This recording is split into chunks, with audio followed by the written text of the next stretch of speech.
हाय, मैं हूं भव्या नायर और आज मैं जो डिस्कस करने वाली हूं वो आईपीओ के बारे में है। आईपीओ के बारे में यानी कि अगर कोई नई कंपनी मार्केट में आ रही है, सपोज मैंने उसे सब्सक्राइब कर दिया, तो अगर मुझे अलॉटमेंट नहीं हुआ उस पर्टिकुलर शेयर का, तो नेचुरली नेक्स्ट ऑप्शन जो मुझे है वो है मार्केट से उठाना पड़ेगा उस शेयर को। तो मुझे ये जानना है कि ये पर्टिकुलर शेयर अगर मैं मार्केट से खरीद रही हूँ तो कब खरीदना चाहिए मुझे, लॉन्ग टर्म के लिए रखूं इस शेयर को या शॉर्ट टर्म के लिए रखूं या फिर कुछ दिन के लिए रखूं। तो ये सब डिसाइड करने के लिए मैंने 3 आईपीओ सेलेक्ट किए हैं, जो कि आईआरएफसी है, रेलटेल है और एमटीएआर। ये तीनों लेटेस्ट है और इन तीनों का परफॉर्मेंस अलग है। तो इसी के बारे में हम डिटेल स्टडी अभी करेंगे और आईपीओ एनालिसिस करेंगे। तो सबसे पहले हम आईआरएफसी की बात करते हैं, जो कि इंडियन रेलवे फाइनेंस कॉरपोरेशन है। बेसिकली ये फिनेंस आर्म है इंडियन रेलवेज के, यानी कि ये फंड रेज करती है फाइनेंशियल मार्केट से इंडियन रेलवेज के प्रोजेक्ट्स के लिए। तो जो भी रेलवे प्रोजेक्ट्स होते हैं तो इनको एडिशनल टास्क देते हैं कि आप फंड रेज करो मार्केट से और वो पैसा रेलवे प्रोजेक्ट्स में डाल दो। आईआरएफसी ने सबसे वीकेस्ट डेब्यूट किया था मार्केट में और इशू प्राइस से भी काफ़ी नीचे इसका प्राइस चला गया था। बेसिकली अगर आप देखोगे तो लास्ट 2 हफ्तों से इस पर्टिकुलर शेयर का, लास्ट 2 हफ्तों से ही नहीं, जैन से ही अगर आप देखोगे इस शेयर का प्राइस 24 और 26 के बीच में ही फ्लक्चुएट हो रहा है। ज़्यादा वेरिएशंस नहीं है इस शेयर के बीच में और काफ़ी टाइम ये 24 पॉइंट समथिंग में आता है और 25.9 10 तक चला गया, आई मीन 25.9 एंड 26 रुपीज तक चला गया। हाईएस्ट इसका 26.8 था। तो हफ्ते में 2 बार तो इनका लोएस्ट और हाईएस्ट पहुंचता ही है यही रेंज में। तो अगर आप 1000 क्वांटिटी में ट्रेड कर रहे हो तो 1000 क्वांटिटी में अगर ट्रेड कर रहे हो तो हम हफ्ते में अगर 2 बार ट्रेड करते हो सेम प्राइस पे तो 2000 का प्रॉफिट तो कवर कर ही सकते हो। 2000 का प्रॉफिट आप जब बनाते हो तो इसमें ब्रोकरेज और एसटीटी चार्जेस तो इन्वॉल्व होता ही है। तो ब्रोकरेज और अगर एसटीडी चार्ज निकाल दो 2000 के प्रॉफिट में तो अराउंड 1980 या फिर 1900 तक का तो प्रॉफिट आपका पक्का है ही। बेसिकली आईआरएफसी का शेयर शॉर्ट टर्म के लिए काफी सुटेबल नहीं है, लॉन्ग टर्म के लिए देखा जा सकता है होल्ड करके। रेलटेल कंपनी ने काफ़ी तगड़ा एंट्री किया था मार्केट में, यानी कि 93-94 के इशू प्राइस से डायरेक्टली डेब्यूट कर दिया ₹109 पे।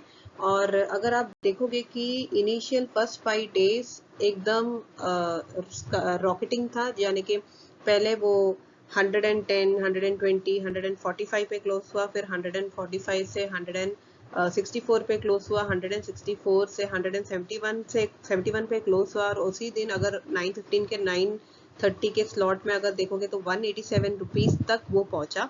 उसके बाद वो मूवमेंट नीचे होने लगा और मार्केट में इसका शेयर प्राइस गिरने लगा। डेली 5 to 10 रुपीज का डिफरेंस तो आ ही रहा है अभी, क्योंकि अगर आप देखोगे तो 171 से 164, 164 से 157, 157 से 155, फिर 145, अभी 141 के रेंज में ट्रेड हो रहा है। बेसिकली जिन्होंने भी हाई प्राइस में मार्केट से खरीदा है उसे पैनिक होने की जरूरत नहीं है, क्योंकि ये कंपनी काफी तगड़ी कंपनी है, डेट फ्री कंपनी है, रेगुलर डिविडेंड देती है और ये काफी प्रोजेक्ट कर रही है, जैसे कि free wifi services Indian railway station में लगाने का प्लान है इनका, फिर डिस्प्ले नेटवर्क लगाने की प्लान है ब्रिजेस में, प्लेटफॉर्म में, वेटिंग रूम में, जहाँ कम्युनिकेशन ईजी हो जाए। ई कॉमर्स सर्विसेज का भी ओपनिंग सुन होने वाला है, यानी कि कैब बुकिंग, बस, ट्रेन एक्सेट्रा, और फाइबर नेटवर्क केबल का भी काफी बात और चर्चा हो रही है आजकल। तो रेल टेल का अगर बेस देखे तो काफी स्ट्रॉन्ग है और लॉन्ग रन के लिए मैं बोलूँ तो इसे होल्ड करना ही अच्छा होगा, क्योंकि आगे जाके इसका शेयर प्राइस जरूर बढ़ेगा।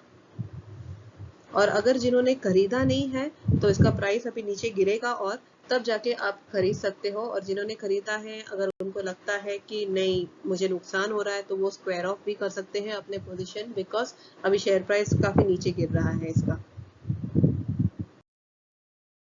हम जो लास्ट शेयर के बारे में डिस्कस करने वाले हैं वो है एमटीएआर इंडस्ट्री, जो कि इंजीनियरिंग इंडस्ट्री है, जो मैन्युफैक्चरिंग सोल्यूशन प्रोवाइड करती है। इन्होंने काफ़ी कंट्रीब्यूशन किए हैं, Indian civil nuclear power programme है, इंडियन स्पेस प्रोग्राम है, इंडियन डिफेंस, ग्लोबल डिफेंस, ऐसे बहुत सारे कंट्रीब्यूशन इनके काफ़ी नाम है, इनका निश सेगमेंट है। और इसके बारे में और पता करते हैं। MTAR ने काफी सॉलिड मार्केट डेब्यूट दिया, दैट इज 1063.9, जबकि इसकी इश्यू प्राइस 575 थी, यानी कि 85.3% प्रीमियम में ये निकल गया। और आज भी अगर आप देखोगे फर्स्ट डे में ही 1078 रुपीज में कुछ इसका क्लोज हुआ है। तो आने वाले दिन में इसके शेयर प्राइस ऊपर ही जाने वाले हैं, दैट मीन्स इवेंचुअली ऊपर ही जाएगा। ये जो कंपनी है स्पेसिफिक केटरिंग है इनका, यानी कि निश सेगमेंट में है, स्पेसिफिक मार्केट को टारगेट करती है, रीजनेबल कॉस्टिंग है इसका, टाइमली डिलीवरी है और इनकी क्लाइंट बेस काफी स्ट्रॉन्ग है, यानी कि डिफेंस एंड स्पेस सेक्टर में इनका ज्यादा कंट्रीब्यूशन है। इसलिए लॉन्ग टर्म में अगर इन्वेस्टर चाहे तो इसे खरीद के रख सकते हैं, इसकी प्राइस जरूर ऊपर जाएगी। ये आईपीओ एनालिसिस करते समय कुछ पॉइंट्स मैंने नोट किया था। पहली बात ये है कि सब कंपनी पॉजिटिव डेब्यूट नहीं देती, तो कोई कोई कंपनी है आईआरएफसी जैसे जो इशू प्राइस से भी नीचे चली जाती है, और रेलटेल जैसे कंपनीज जो इनिशियली फर्स्ट वीक काफ़ी धमाकेदार परफॉर्मेंस देती है और धीरे धीरे प्राइस इनका नीचे गिरने लगता है। और अगर आप नोट करोगे हर ये कंपनी जो पॉजिटिव डेब्यूट देती है थोड़े टाइम के लिए ये ऊपर जाती है और फिर ये पीक टच करके एक प्राइस पे सेटल हो जाती है।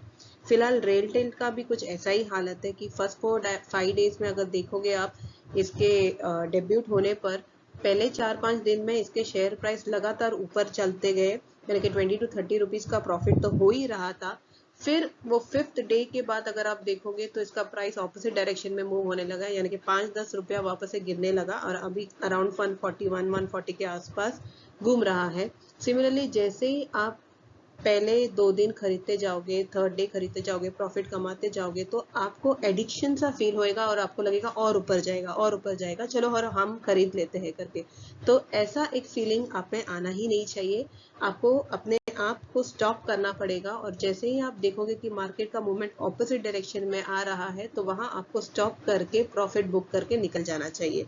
अब समझ लीजिए कि आपने ज्यादा प्राइस में शेयर खरीद लिया है, तो स्क्वायर ऑफ पोजीशन करने की कोशिश करो। जैसे ही शेयर प्राइस गिरती है तो कम में खरीद के उसका पोजीशन स्क्वायर ऑफ कर दीजिए। सिमिलरली कोई भी कंपनी आप खरीदोगे तो उसके बारे में डिटेल स्टडी कीजिए और फिर अपना इन्वेस्टमेंट डिसीजन लेना। एक वीक के अंदर वो पर्टिकुलर कंपनी शॉर्ट टर्म के लिए सुटेबल है या लॉन्ग टर्म के लिए सुटेबल है, आपको एक अंदाजा तो मिल ही जाएगा। तो ये था पूरा एनालिसिस आईपीओ के बारे में। अगर आपको ये बेनिफिशियल लगे तो इसे लाइक करना, कमेंट करना। Thank you.